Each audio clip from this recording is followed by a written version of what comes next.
કરવાની નહીં કાકા, અમારે અડવાનું નહીં, અહીં મસ્ત રહેવાનું, ચિંતા નહીં કરવાની, સમજ્યા ને? ટેન્શન નહીં લેવાનું. બધા ભેગા કર્યા હવે અમારા કોઈ નથી. કઈથી આવ્યા દાદા? કઈથી આવ્યા? સુરત છે. સુરત થી આવ્યા? હા. શું નામ તમારું? ચતુરભાઈ ખોડાભાઈ ગઢિયા. ચતુરભાઈ ખોડાભાઈ ઘડિયા. હા. જુનાગઢ ના છો? ગઢિયા એટલે અટક અમારી પટેલની. પણ કઈ ના છો?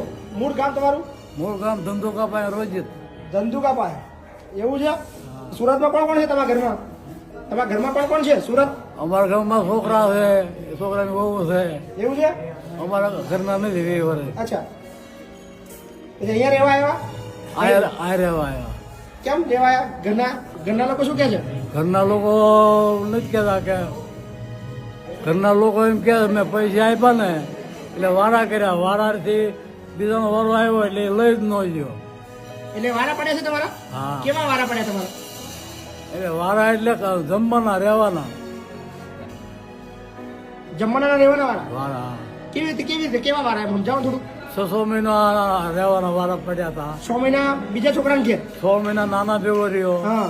6 મહિના પછી નાનો કે તે મોટા ભેગો જાઓ. અચ્છા, મોટા ભેગા? હા જાઓ એમ. હા. પછી? મેં કીધું ઈ મને ફોન કરે તો હું જાઉં, કાં લઈ જાય તો જાઉં. બરાબર. એકલા કેમ ન જઈએ? તે લઈ જ ન ગયો એટલે લઈ જ ન ગયો. પછી હું ગયો આશ્રમમાં. બરાબર.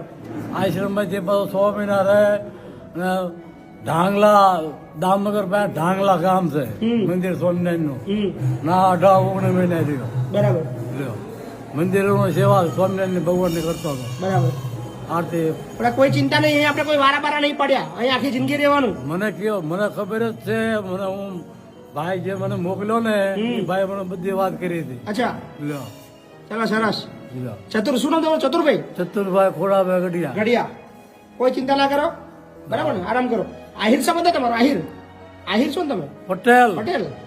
વાહ, લ્યો. સરસ સરસ. ડોર આપણે અમને બેડા પાડો, હે વ્યવસ્થા કરો. હા, શું કીધું હતું? કેટલા? 25 લાખ રૂપિયા આપ્યા ને. તમે આપ્યા છોકરાઓને? હા 25 લાખ? 25 ત્રણે ને. તને ને 75 લાખ આલ્યા? હા આટલા બધા પૈસા ક્યાંથી આવ્યા તમારે? મારી પાસે મકાન હતું. અચ્છા મકાન સુરતમાં વેચી દીધું. અચ્છા સુરતમાં એ 3 માળનું મકાન હતું. અચ્છા. તે 2 માળમાં હેઠ ઉપર 2 મોટા રહેતા હતા. તે ગેસ ને લાઈન લેવામાં બાજ્યા.